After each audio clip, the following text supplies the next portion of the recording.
இன்று அவர் தளபதியின் நிழலாய் உழைப்பதை நாம் அனைவரும் அறிவோம்.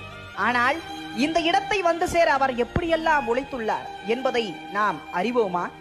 அதை அறிந்து கொண்டு வாழ்த்தவே இந்த பதிவு. 1997 புதுச்சேரியின் மக்கள் இயக்க கௌரவ தலைவராக தளபதியுடனான தன்னுடைய பயணத்தை துவங்கியவர். 2003 வரை அந்த பதவிக்கு பெருமை சேர்க்கும் வகையில் மிக சிறப்பாக உழைத்துள்ளார். அதன் பிறகு புதுச்சேரி மாநில தலைவராக பதவி உயர்வு பெற்று 2011 வரை பணியாற்றியுள்ளார். இந்த காலகட்டத்தில் சுமார் 3 மாபெரும் விழாக்களை தளபதி முன்னிலையில் நேரடியாக மக்களுக்கு நலத்திட்ட உதவிகளை செய்துள்ளார்.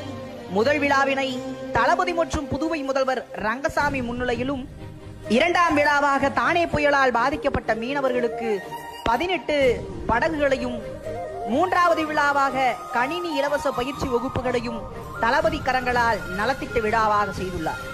ஒவ்வொரு நலப்பணியின் மதிப்பும் சுமார் 20 லட்சம் அளவில் செய்து புதுவை மக்கள் மனதில் இடம் பிடித்துள்ளார்.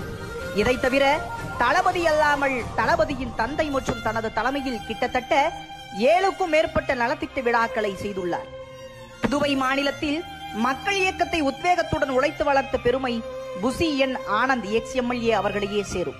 இவரின் நலப்பணியால் மக்கள் மனதை வென்று 2006ஆம் ஆண்டு தேர்தலில் புதுவை தொகுதியின் சட்டமன்ற வேட்பாளராக போட்டியிட்டு அதில் வெற்றியும் பெற்று சட்டமன்ற உறுப்பினராக தொகுதி மக்களின் முன்னேற்றத்திற்கு உழைத்த மாபெரும் நல்ல மனிதராக மக்கள் மத்தியில் உயர்ந்தார்.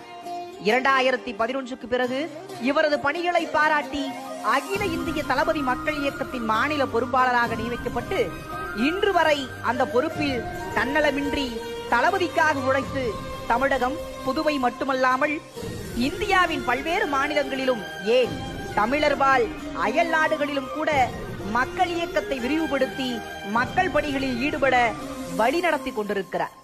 தமிழகத்தில் கிட்டத்தட்ட தளபதி மக்கள் இயக்கத்தினை ஒரு மிக பெரும் கழகங்கள் போல என்னும் அளவிற்கு வளர்ச்சி பாதையில் வழிநடத்தி சென்ற பெருமை புசி என் ஆனந்த் எக்ஸ்-எம்எல்ஏ அவர்களையே சாரும். எவ்வளவு உயரங்களை எட்டினாலும் என்றும்